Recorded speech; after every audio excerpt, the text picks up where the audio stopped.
Salut YouTube. Alors aujourd'hui, je fais une petite vidéo comme tu l'as vu dans le titre pour te parler un petit peu de moi, de ces dernières semaines et surtout de ces 2 dernières années. Je t'avoue que j'ai préparé la vidéo au préalable, j'ai essayé de la tourner une première fois, mais ça rendait pas comme je voulais que ça rende, donc j'ai essayé de te shooter ça d'une traite littéralement. Je me suis lancé sur internet il y a un peu plus de 2 ans maintenant, exactement le 10 juin 2017. La première année de lancement de ma chaîne YouTube pour créer du contenu, pour essayer de vivre de ma passion, a été une année riche en apprentissage. J'ai beaucoup appris sur moi-même, sur ce que je voulais construire. J'ai découvert plein de passions aussi pour le voyage, pour la photo, pour la vidéo. Mais ça a surtout été une année très éprouvante parce que, comme tout projet finalement, c'est très long à lancer. On réussit rarement du premier coup.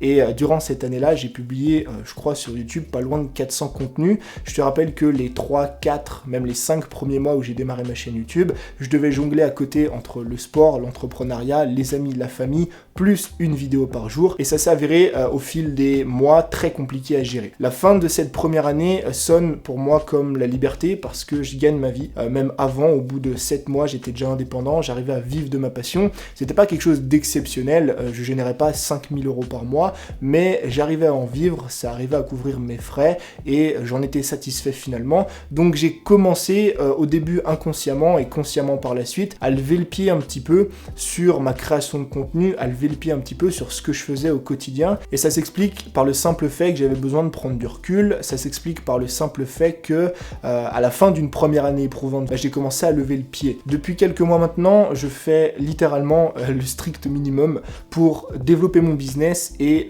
pour créer du contenu qui me permet d'agrandir mon audience. Même en faisant le strict minimum, je gagne entre 2000 à 3000 nouvelles abonnés chaque mois sur YouTube et j'arrive à augmenter mes revenus, j'arrive à sortir de nouveaux produits, j'arrive à cartonner encore une fois avec des lancements. Donc le problème ne vient pas de là. En fait, si je te fais cette vidéo aujourd'hui, c'est parce que je ressens un manque de création. En fait, ces dernières semaines, en me baladant un peu sur YouTube, en regardant des créateurs de contenu qui m'inspirent, en regardant des vidéastes, des photographes, dis-toi que je suis même retourné voir quelques contenus de Casey Neistat, j'ai pris conscience d'une chose, c'est que si je voulais impacter comme je le voulais, si je voulais réaliser mes rêves les plus grands, si j'avais envie finalement de continuer cette aventure-là qui est de créer du contenu sur internet, qui est de vivre de ma passion, qui est de voyager autour du monde et d'essayer de toucher un maximum de personnes, ce qu'il fallait que je fasse, c'est que je continue à créer. Il fallait que je continue à créer ce qui me plaît, il fallait que je continue à innover, il fallait que je reprenne cette habitude finalement que j'avais de créer du contenu. Et bien souvent justement, quand on a atteint un premier objectif, moi en tout cas c'était de vivre de ma passion, d'atteindre mon indépendance, on a souvent tendance à se reposer sur ses lauriers, à se dire que ça y est, c'est terminé, que on a enfin quelque chose de durable, qu'on a enfin un business qui permet de soutenir la vie dont on rêve. Mais quand tu creuses un petit peu plus loin, tu te rends compte que ton objectif final c'était pas ça. Tu te rends compte que ton objectif final en fait c'était de faire ce qui te passionne au quotidien, de continuer à créer et de continuer à progresser. Et malheureusement depuis ces dernières semaines, je dirais même ces derniers mois, j'ai perdu un petit peu cette flamme de la création, j'ai perdu un petit peu cette flamme de la progression, de toujours aller chercher des choses nouvelles, de toujours aller chercher des choses innovantes, et je suis bien trop souvent resté dans ma zone de confort. Et c'est pour ça que depuis maintenant quelques jours notamment sur Instagram, je te publie des nouveaux types de stories.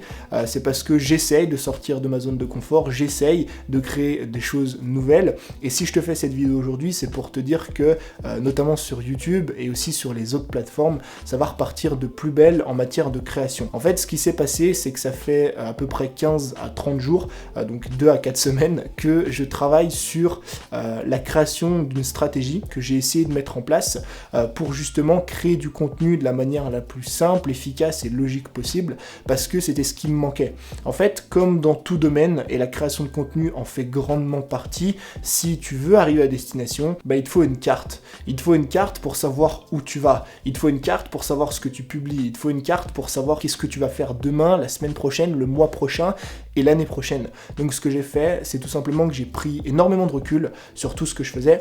C'est pour ça que j'ai publié une seule vidéo sur YouTube depuis maintenant 2 semaines. J'ai pris énormément de recul là-dessus sur qui j'étais, qu'est-ce que je voulais faire, qui je voulais devenir, qui je voulais aider et surtout comment je voulais faire ça. Et donc de tout ça, on a découlé une stratégie, mais aussi des thématiques, des produits, des choses finalement que j'allais mettre en place cette année. Et cette annonce-là, elle annonce une sorte de renaissance. J'ai pas envie d'appeler ça comme ça non plus, mais j'ai vraiment à cœur en fait finalement de te proposer le meilleur contenu possible, de continuer à créer, plutôt même de reprendre des créations qui me tenaient à cœur, comme le vlog, comme le fait de t'emmener avec moi quand je voyage à l'étranger. Là par exemple, je vais partir une semaine à Paris et je vais sûrement ensuite aller une semaine à Bordeaux, et j'aimerais justement t'emmener avec moi comme j'ai pu le faire durant les 2 dernières années quand j'étais à l'étranger. Donc finalement, cette vidéo n'avait pas vraiment de but précis, elle n'avait pas d'objectif précis, je sais même pas comment est-ce que je vais la terminer, mais c'était vraiment pour te parler parce que j'avais pas mal de choses à te dire en ce qui concerne la création de contenu. Pourquoi est-ce que ces 6 derniers mois, on va dire, j'ai pas publié énormément de vidéos? Pourquoi est-ce que je suis resté un petit peu dans ma zone de confort? Je suis pas allé innover comme je le faisais avant? Pourquoi j'ai réduit aussi les vlogs alors que finalement j'ai jamais été aussi libre qu'aujourd'hui? C'est un petit peu contre-intuitif, mais tu vois qu'à l'époque, par exemple, au tout début, quand j'avais cette créativité, je pouvais faire vlog sur vlog, une vidéo par jour, ça me dérangeait absolument pas,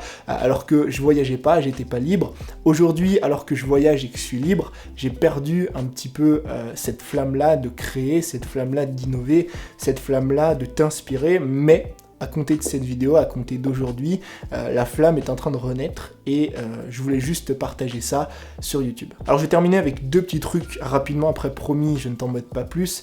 C'est le premier, le planning que je compte mettre en place sur mes différents réseaux. Je te parlerai sûrement de la stratégie que j'ai créée ces 2 dernières semaines pour savoir un petit peu, donc la stratégie, la carte, peu importe la carte routière de la création de contenu, on va l'appeler comme ça si tu as envie, pour justement savoir où je vais et ce que je vais faire, ce que je vais mettre en place pour y aller.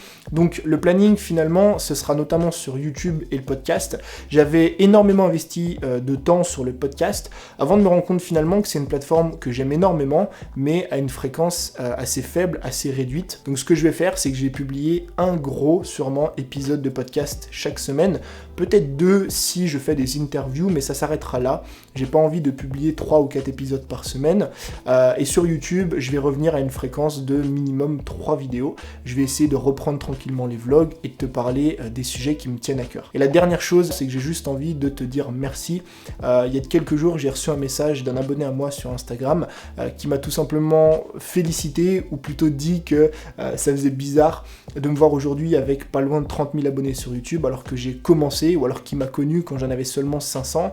Et si j'en suis là aujourd'hui, si on approche petit à petit des 30 000 abonnés, certes, c'est mon travail, mais c'est aussi grâce à vous, parce que vous êtes là à regarder mes vidéos, vous êtes là à m'accompagner au quotidien, et forcément, je vous en dois une belle. Donc, merci d'avoir regardé cette vidéo jusqu'à la fin, et je vous dis à très vite sur YouTube.